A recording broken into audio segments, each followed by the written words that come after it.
요한웨슬레가 묘비에 그렇게 써 있다 합니다. 요한웨슬레 묘비에 내 인생 최고의 행복은 하나님이 함께 하셨다 이렇게 써 있다고 해요. 전 보지 못했지만 그렇게 읽었습니다. 오늘 성경 말씀도 예수님이 제자들을, 배신한 제자들을 포기하지 않으시고 찾아다니시는 내용입니다. 비겁한 놈들이죠. 비겁해요 정말. 예수님 십자가에 고통당할 때 도망갔어요. 근데 예수님이 찾아가시는 거예요. 인생의 목표를 상실하고 실망에 빠져있던 제자들을 주님이 부활하시고는 다 찾아가시는 겁니다. 보통 인간이라면 그런 제자들 만나면 너희들 왜 그랬냐, 어떻게 그럴 수가 있냐, 인간이 나쁜 놈들아, 그럴 수 있어요. 그리고 몇 대 맞아야 되겠다, 이럴 수 있어요. 근데 예수님 안 그러세요. 그런 제자들 다 찾아주시고 회복을 시켜주는 겁니다. 참 감동적인 장면이에요. 제자들이 밤새 낚시하러 갔다 하나도 못 잡고, 오늘은 많이 잡은 때문에 예수님이 던져라 했기 때문에 지치고 온 거예요. 그랬더니 조반을 준비하시고 밥 먹자 하시는 겁니다. 근데 이거 그냥 음식으로 배를 채우는 행위가 아닙니다. 함께 사랑하는 사람들에게 가장 소중한 게 뭔가, 이거를 예수님 오늘 말씀에서 보여주고 계세요. 우리 가정에서 물론 우리네 삶에서 회복해야 할 중요한 과제가 여기 있습니다. 예수님은 천국이 뭔가 얘기하실 때 가장 많은 비유가 먹는 거였어요. 잔치집과 같다 그래서 밥 먹는 거다 그래서 도망간 배신한 인간들이에요. 그리고 예수님 따라다닐 때 꿈과 비전 다 포기하고 옛생활로 돌아가서 그것도 실패한 인생 살아가는 군상들입니다.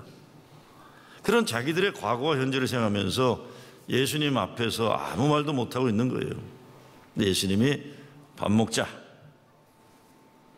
제 상상력을 동원해 보면 이 제자들은 아마 눈물로 번복돼가지고 베드로부터 말도 못하고 예수님 쳐다보지도 못하고 밥만 먹고 있었을 거라 생각해 봅니다. 성경에 보면 주로 이런 내용이에요. 예수님에 관한 거는 우리가 잘 아는 탕자 비유에도 보면 제사는 다 탕진하고 돌아온 못된 아들이잖아요. 아들은 아버지 만나면 내가 죄졌다 잘못했다 얘기하려고 막 왔는데 아버지는 죄졌다 잘못했다 얘기도 하기 전에 끌어안고 막 좋아서 기뻐하시는 거예요. 들은 척도 안 하세요. 아빠 용서해 주세요 이런 말도 듣지도 않아요. 그냥 송아지 잡아가지고 동네 사람 불러서 막 잔치를 벌이고 있는 거예요. 이게 천국이다. 천국은 이렇게 죄진 인간들, 인생이 실패한 인간들과 함께 사랑의 마음으로 밥 먹는 곳이다, 이런 말씀입니다. 하나님의 용서, 소명의 회복이 오늘 말씀에 담겨져 있습니다. 아마 여러분들도 인생에서 엄청난 용서받은 사랑의 기억들, 경험이 있을 겁니다. 그 은혜의 체험들이죠. 저도 그런 게 많아요. 저는 아버지하고 오래 함께 살아보질 못했어요. 왜냐하면 60년대 저희 아버님은 제가 초등학교 다닐 때 미국에 유학 가셨어요. 한 번 잠깐 들어오셨던 또 다시 미국으로 들어가셨는데, 그러고 73년도에 만났어요. 가족들이 이민 와서. 짧은 시간들이었는데 만나고 3년 만에 그냥 또 세상 떠나셨으니까 사실 같이 살 수 있는 시간들이 없었어요. 근데 짧은 내 삶의 아버지와의 시간들이었지만 아버지가 제게 남겨주신 선물들이 있는데 이게 다 사랑의 경험이에요. 저는 아버지한테 한 번 큰 소리 치면서 소리 들어본 적이 없어요. 내가 아무리 잘못해도 아버지는 설명해 주셨어요. 예화를 들어주시고 한 번도 맞아본 적도 없어요. 사랑의 경험이에요. 뭐 잘못했을 때 너그럽게 용서하시고 품으셨던 거예요. 오늘 성경 말씀 보시면서 제 인생의 가장 중요한 아버지와의 그 경험 중에 하나지만, 미국 온 지 얼마 안 돼가지고 우리 동생이 사고 친 일이 있었어요. 제가 대학교 1학년 때인가 그런데 우리 동생이 고등학교 2학년 때인가 총에 맞고 들어왔어요. 근데 심하게 맞은 건 아니고 친구가 쐈는데 허벅지를 좀 뚫고 지나갔어요. 그러니까 질질 피 흘리는 거 끌고 집에 들어왔는데 이 아버지가 난리가 난 거죠. 병원에 가자. 근데 얘가 안 가겠다는 거예요. 병원에 가면 누가 총 쐈는지 확인이 돼야 되고, 그럼 친구가 감옥 가고 뭐 이렇게 될 테니까 얘가 안 간다는 거예요. 그러니까 뭐 아버지가 뭐 야단치는데 안 듣는 거예요. 그러니까 치다가 야단치다 화가 나시니까 이놈 자식 아버지 말 안 들려면 나가라고 그랬더니, 그러면 상식적으로 아버지 잘못했어요 그래야 되는데, 내 동생 놈은 아주 성격이 진짜 강한 놈이에요. 그냥 나가더라고요. 다리 질질 끌면서.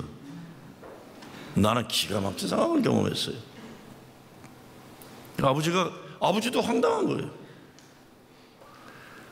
그냥 뭐 어쩔 줄 모르는 순간인데 갑자기 아버지가 한 3분이 지났을까 30분이 지나, 시간 개념도 없어요. 그냥 너무 뻥 떠가지고 아버지가 갑자기 나가자 그러더니 저를 끌고 나가시는데, 동생을 찾느라고 헤매시는데 우는데 짐승 울음소리를 내면서 우시더라고요. 막 그냥 그 정상적인 울음이 아니에요. 막 울면서 내 동생을 찾는 거예요. 근데 우리 아파트 뒤 쓰레기 덤프스토어 뒤에 숨어서 아픈 다리 끌어안고 울고 있는 거예요. 그런데 저희 아버지가 동생 앞에 가더니 싹싹 비세요. 잘못했다, 내가 잘못했다. 아버지 용서해달라, 아빠 용서해라, 내가 잘못했다. 그러고 동생 손을 잡고 가는데, 저는 그 광경을 보고 기가 막힌 거예요. 아버지도 징징 울고 가고 동생도 징징 울고 가고, 난 뒤따라가면서 화가 났어요.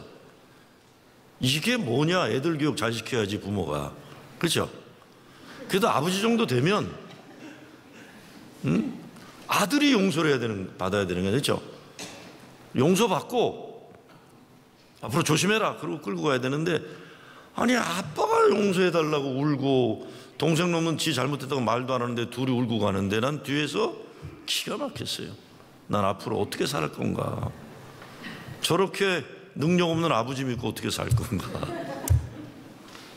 잊혀지지가 않아요, 그 장면이. 한 40년도 넘은 이야기예요. 그리고 저희 아버님은 얼마 되나 돌아가셨어요. 일찍 어린 나이에 돌아가셨어요. 근데 우리 삼형제는 그 아버지의 사랑, 그 용서, 그 힘 얻어서 오늘까지 살고 있어요.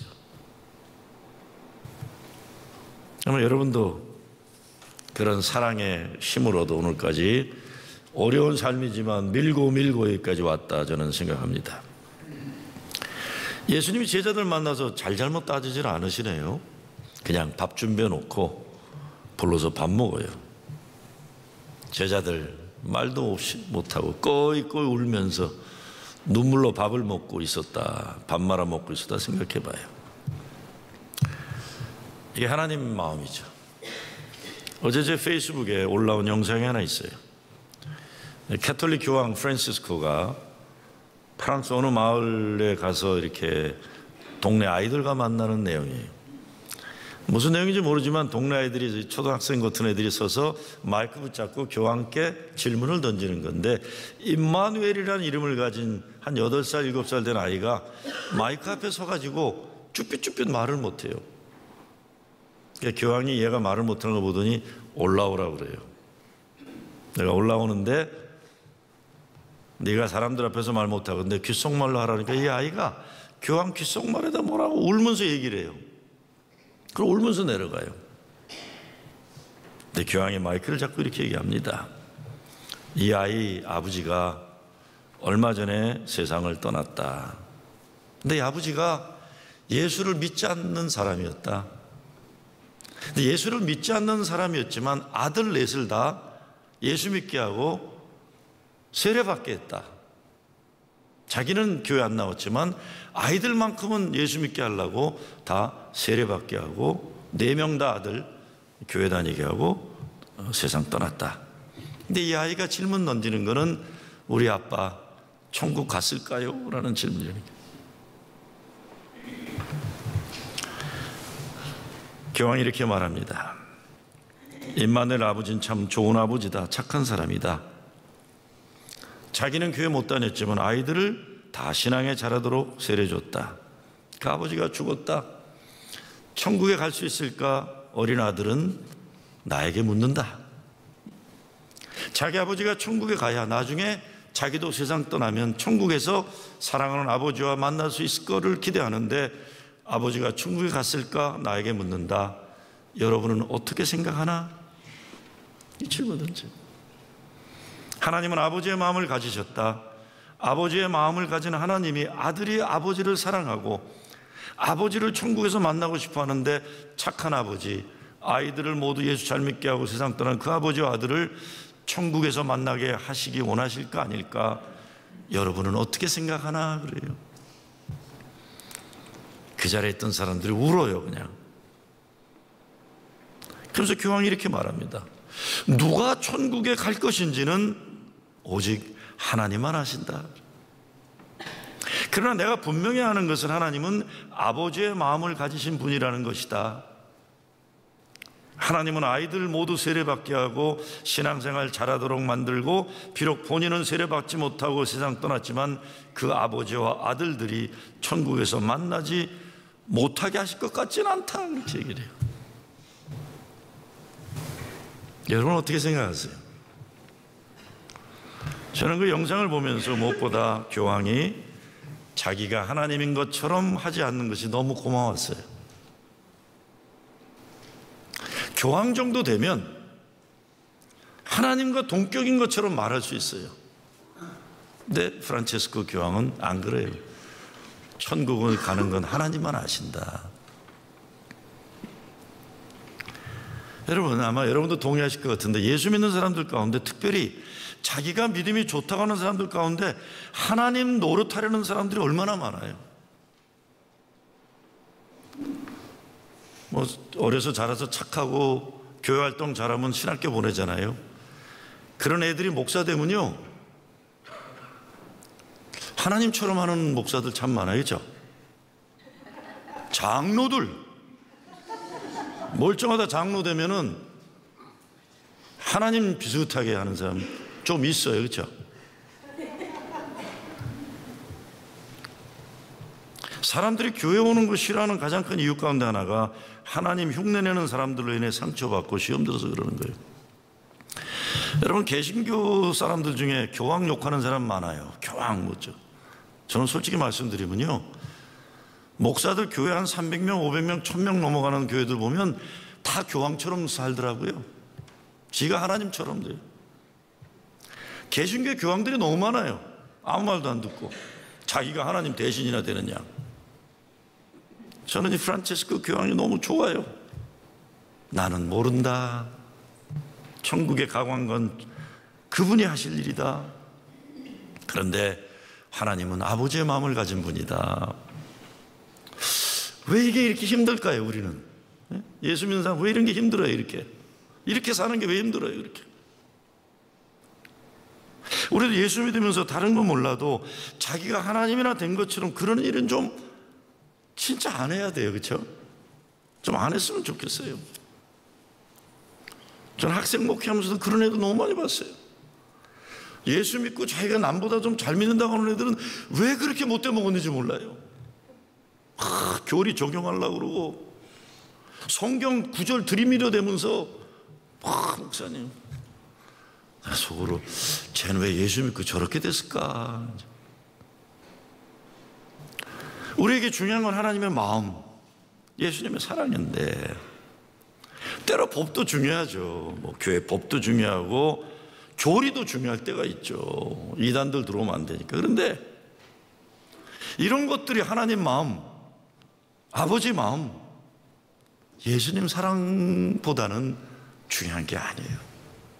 중요한 게 아닌 거예요. 한번 생각해 보세요. 우리 마음보가 어떤가 지금.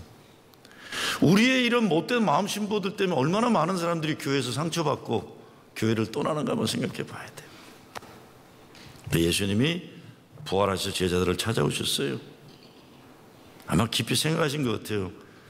얘들 만나면 어떻게 해야 될까? 왜 예수님인들 혼내주고 싶지 않았겠어요? 근데 예수님 생각하셨겠어요. 이게 소용이 없구나. 너무 아픈 죄의식, 너무 큰 절망에는 뭐 야단치는 게 소용이 없는 거예요. 거기에 필요한 건 뭐예요? 사랑이죠, 사랑. 사랑의 확인. 그 사랑을 말로 한 게 아니라 아침 먹자, 아침 먹자. 이 제자들의 순교의 길을 가야 돼요. 앞으로 십자가 사건과 부활의 기적도 엄청 어마어마하게 위대한 일이에요. 근데 그 중요한 십자가 순교의 길과 앞으로 가야 할 부활의 기적의 사건 사이에 일어나는 일이 밥 먹는 거예요. 밥 먹는 거, 제자들하고. 저는 이 사랑의 영향력은 어마어마하다 생각해요. 내가 그 자리에 있었으면 나는 충성맹세했어요. 내가 이런 주님, 나 죽어도 이제는 앞으로 예수님 배신 안 한다 그러거든. 나 같은 나쁜 놈을 찾아오셔서 그 사랑을 확증시켜 주신 이 주님, 나 진짜 이제 안 버린다. 나는 이분만 믿고 살겠다. 내가 천하에 아무것도 없어도 이 예수님 때문에 난 행복하다. 내가 살아도 예수님, 죽어도 예수로 살겠다. 나 충성할게, 충성. 십자가 사건 정말 엄청난 고통과 죽음의 사건이죠.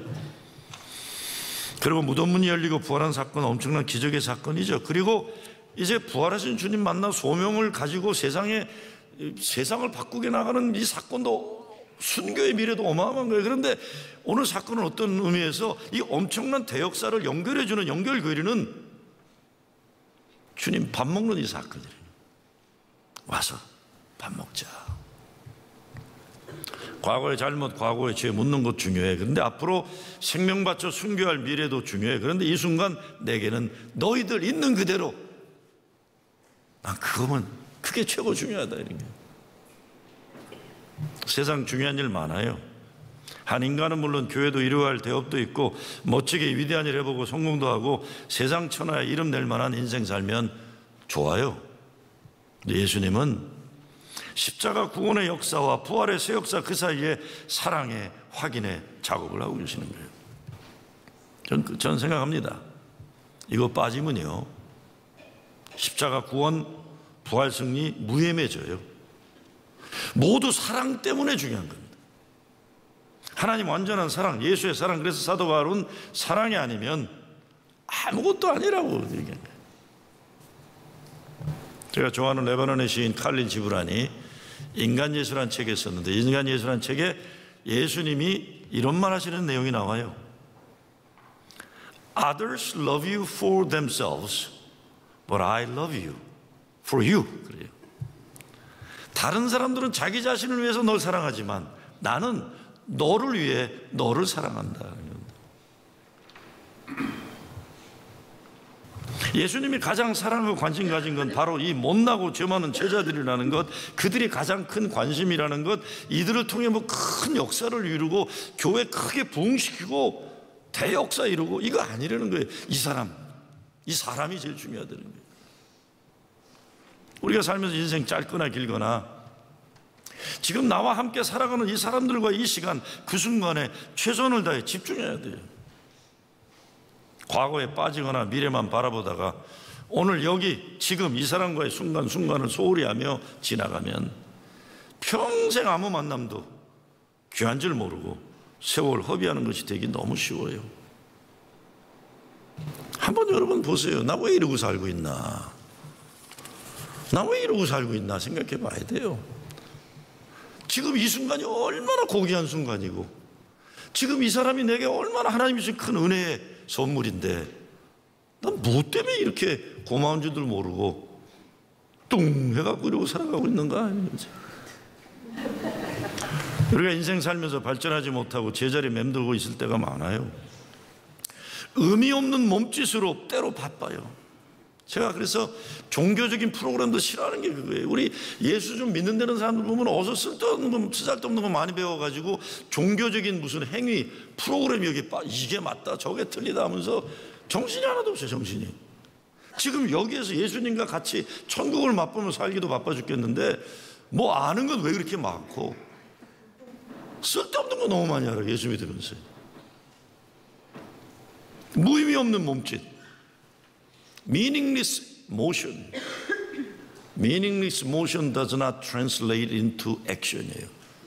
액션이 아니에요. 액션. 바쁘기만 해요. 그냥 예수님 만나야 돼요. 예수님이 주시는 생명수 마시고 예수님이 주시는 천국의 양식 먹고 그리고 주님이 제시하시는 거룩한 삶을 위해 쓰임받아야 되는 거예요. 부활하신 주님이 제자들 찾아주신 것의 중요성은 우리 삶 가운데 일어나야 하는 회복의 역사입니다. 다시금 일어나야 되고 다시금 시작해야 되는 거예요. 오스카 와일드가 이런 말을 했습니다. Every saint have a past and every sinners a future. 모든 거룩하다는 성자들에게도 죄 많은 과거가 있었다. 그런 것처럼 모든 죄인들에게는 뭐가 있어요? 미래가 있다는 거예요. 얼마나 좋아요. 나는 거룩하다. 아니 왜 그래요? 다 과거 아는데. 다 알잖아요 우리가. 알잖아요. 그러나 모든 죄인에게 뭐가 있다고요? 미래가 있는 거예요. 예수 믿으면서 가장 신나는 건 이건 아니겠어요? 모든 죄인들에게도 미래가 있다. 예수님 사랑과 은혜의 복음 이것 아니에요. 죄인들에게도 하나님이 열어주시는 열린 은혜의 미래가 있다. 근데 부활하신 주님은 제자들에게 소명이 회복되고 능력이 다시 일어나도록 그 자리에 함께 계시면서 밥 먹자. 밥 해주시는 거예요. 밥 해주시는. 그래서 나중에 제자들이 어떻게 됩니까? 이 못난 것들이 베드로와 요한이 안전병기를 일으키질 않나? 그 못난 베드로가 설교 한 번에 3,000명의 회개 역사가 일어나지 않나? 의심했던 도마가 인도 순교 역사를 이루질 않나? 다 예수가 그리스도심을 증거하다 순교하는 거예요. 순교까지 부활하신 주님의 만남이 있는 것이고 성령의 역사하심이 있는 겁니다. 근데 그 가운데 와서 아침 먹자 하신 예수의 배려 깊은 사랑이 있는 겁니다. 아무 생각 없이 옛날의 생활로 돌아간 제자들이에요. 도대체 예수님 만나고 뭐가 달라졌을까요? 이제는 예수님께로 삶의 관심이 집중하는 거예요. 바다에 나가서 허탕치고 살았던 그런 인생에 이제 이게 중요하지도 않아요. 허탕치거나 말거나 성공했거나 말거나 중요하지 않아요. 예수님께 집중이 되는 거예요. 옛날에 뭔지 모르니까 예수님이 임금님 되면 높은 자리에 오르겠다 이렇게 철없는 소리 했지만 이제는 아니에요. 십자가 달리신 예수님 고통과 죽음 받고 그래서 좌절했고 두려움에 빠졌지만 부활하신 주님을 만난 거예요. 근데 그 주님이 나를 사랑하시는 거예요. 이제 더 이상 두려울 게 없잖아요. 헛되고 부질없는 거에 내가 생명 바칠 일이 없어요. 그 거룩한 하나님의 나라 사랑과 은혜의 복음을 위해 아낌없이 드려지는 삶을 결단할 수 있는 거예요. 우리 인생 어느 순간에 눈이 열리는 순간들이 있고 마음이 열리고 생각이 달라지는 경험이 있어요. 그렇게 되면 어떻게 돼요? 나 이제 끝난 줄 알았는데 내 인생이 패배가 아니라 하나님이 열어주시는 새로운 은혜의 시작이라는 것, 예비하신 은혜라는 것 깨닫는 순간이 있잖아요. 내 인생 고통의 현실이, 아픔과 슬픔의 현실이 십자가 은혜 체험의 기회가 되고 성령의 능력이 많은 체험의 자리가 되는 겁니다. 되는 거예요. 눈이 열리고 마음이 열리고 생각이 열리는 순간이죠. 며칠 전에 어느 글에 보니까 이런 말이 있더라고요. 누가 쓴지 잘 몰라요. 이렇게 돼 있어요. 나는 오늘 아침 집에서 나오며 신발 때문에 불평했다. 신발, 구두. 그러나 길가에서 발 없는 사람을 봤다 그래요. 자, 무슨 말인지 아시겠어요? 신발을 불평하고 나오는데 오늘 길가에서 발 없는 사람을 봤다. 이렇게 살면 안 되는구나 깨달은 거죠. 발이 없는 사람을 보는 순간 신발을 불평했던 내 자신이 부끄러워졌다는 거예요. 교회 생활도 그렇고 가정 생활도 그렇습니다. 어느 순간 눈이 열리고 마음이 열리고 영의 세계가 열려야만 합니다. 이거 없이 교회 생활하니까 은혜가 없는 거예요. 이거 없으니까 가정의 현실이 얼마나 귀하고 귀한 건지 감사하지 못하는 거예요. 교회 다니면서 우리가 믿음의 눈과 마음이 열리고 영안이 열려서 하나님 역사하시는 은혜와 사랑의 역사를 보지 못하면 참 불행한 거예요. 그렇죠? 여러분 얼굴들 보세요. 좀 내 얼굴이 좀 어떤 얼굴인가, 내가 얼마나 기분 나쁜가 한번 봐줘라 하는 얼굴로 이러고 다니는 아, 왜 그러세요? 그런 건 화장실에서 끝내고 나오셔야 돼요. 그런 얼굴은. 난 예수 때문에 행복하다. 난 예수 때문에 행복하다. 나를 찾아오신 예수님 생각하면 내가 왜 그러고 살아요?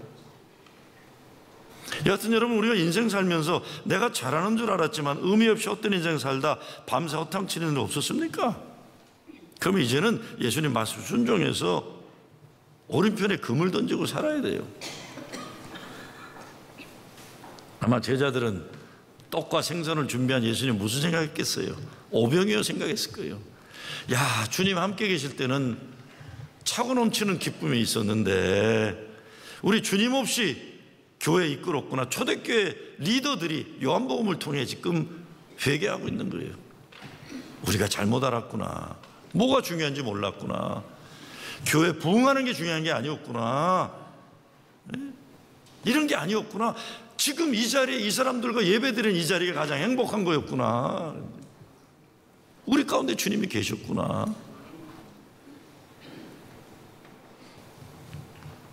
잘하려고 하는 노력들 하지 마세요. 그러니까 뭘 잘해요? 얼마나 잘해요? 우리가 주님의 은혜에 감사하면서 기뻐하면서 사는 거죠.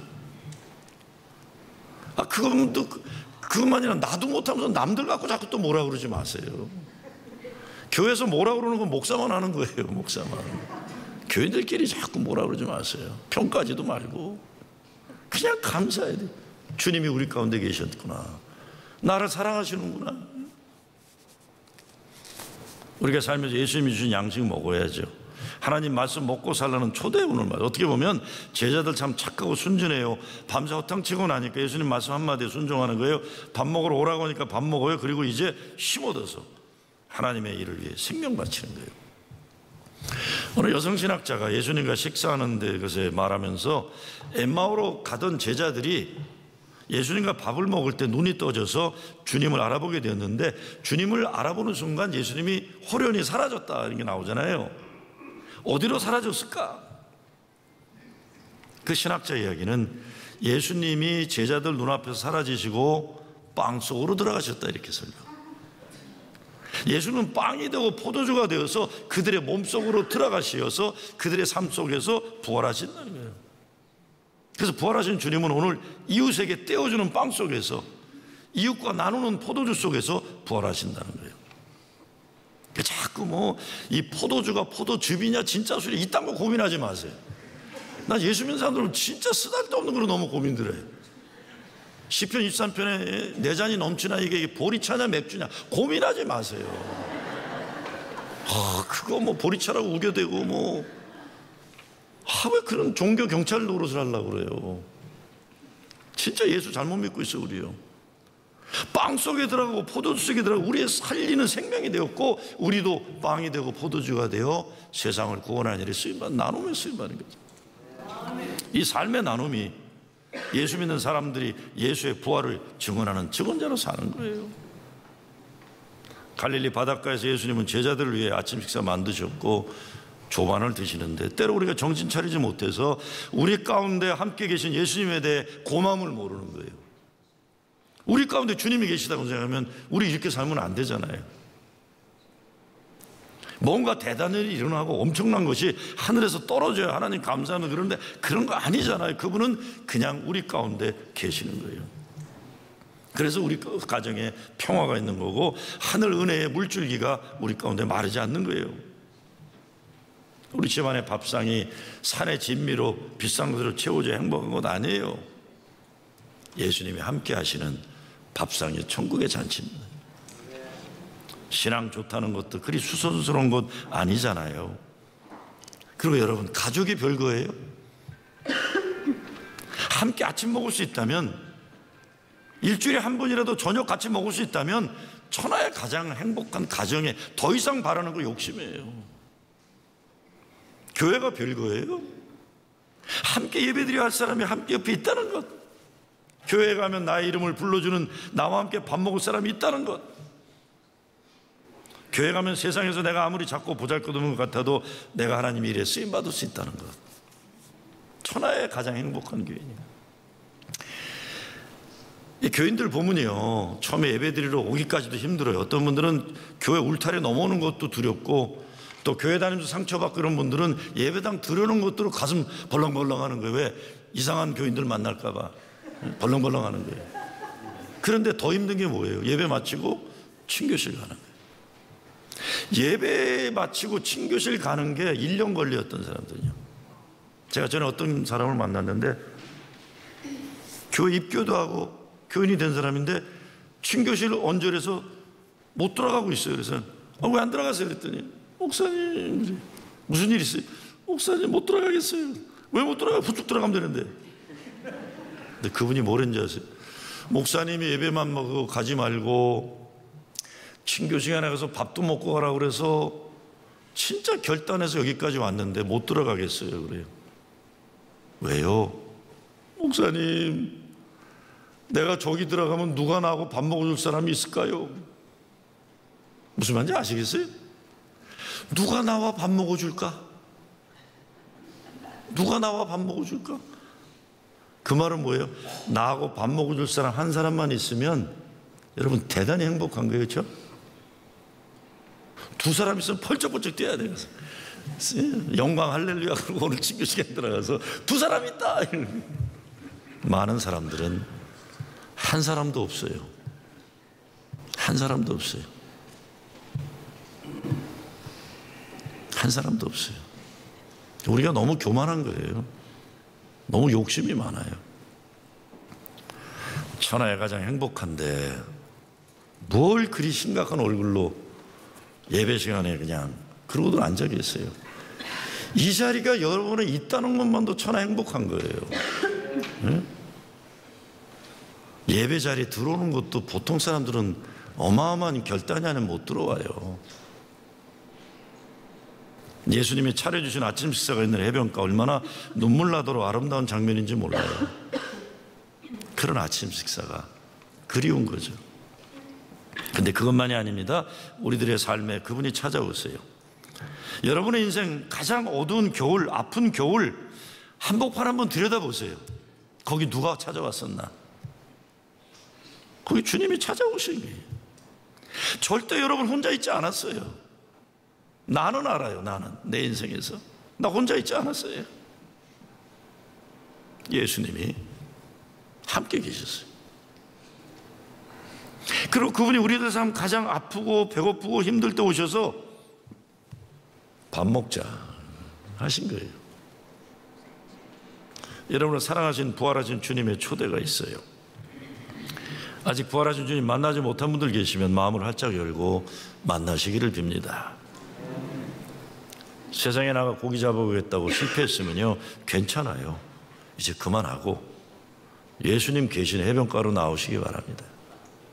나와서 자꾸 헛된 것 찾으러 다니지 말고 와서 아침 먹자 부르면 같이 식사하세요. 여러분 교회 생활이 재미없고 불행한 거니 쓸데없는 거 찾고 다녀서 그래요. 교회에서 줄 수 없는 거 달라고 하니까 못 주는 거예요. 드릴 수가 없어요. 그런 거예요. 그리고 교회 와서 나 잡아봐라 뭐 숨바꼭질 수수께끼 그런 거 하지 마세요.